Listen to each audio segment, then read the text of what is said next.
Nakaalerto ang mga pampublikong ospital sa 4 na rehiyon sa bansa na napuruhan ng pananalasa ng bagyong Karina at Habagat.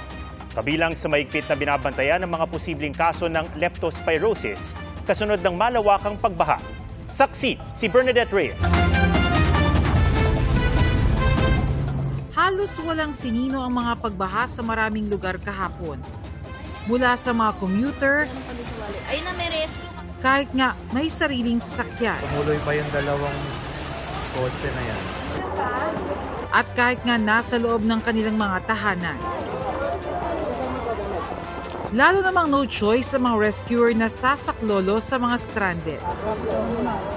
Kahit malaki ang posibilidad na nakilangoy rin ng mga daga na maaaring may mga bakteryang nagdudulot ng sakit na leptospirosis. So yung daga, pag umihi or dumumi, yung flood waters na merong ihi ng daga or dumi ng daga, may live na bacteria yon. Pag ikaw lumusong sa baha, swimming ka sa baha, may akong nasugat sa paa, nalunon mo yung tubig, or napisikan yung conjunctiva, yung mata, pwedeng pumasok yung bacteria sa iyong katawan. So magkakaroon ka ng infection. Ngayong humupa na ang baha dito sa kabaan ng Araneta Avenue sa Barangay Tatalon, Quezon City, tumambad naman ang tambak-tambak ng mga basura. Ayon sa Department of Health, habang dumadami ang basura, lumalak rin ang populasyon ng mga daga na maaaring pagmula ng sakit na leptospirosis. Kaya naman si Belen pinagbawalan ng mga anak na maligo sa baha. Napakarumi talaga, tsaka ang daming mga basura na umaano. Hindi ko talaga sila pinalulusob. Pero paano ang tulad ni Arnel na kailangan daw mga lakal ng basura, minsan kahit sa baha? Natatakot din, kaya lang syempre, kailangan din kaysa naman dito tayo kakikilos, hindi rin tayo kakain.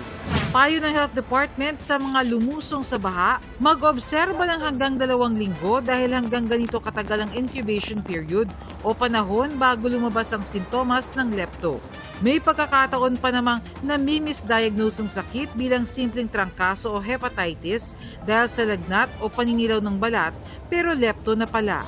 Mainam na mapasuri yan agad para maresetahan agad ang antibiotic lalo na kung may open wound.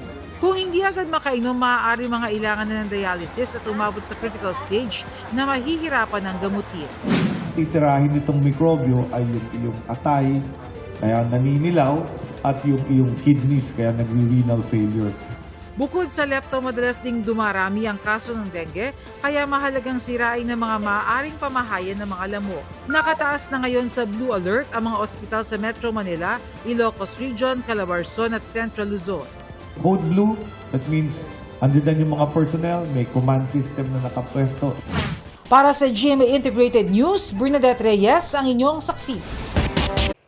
Mga kapuso, sama-sama tayong maging saksi.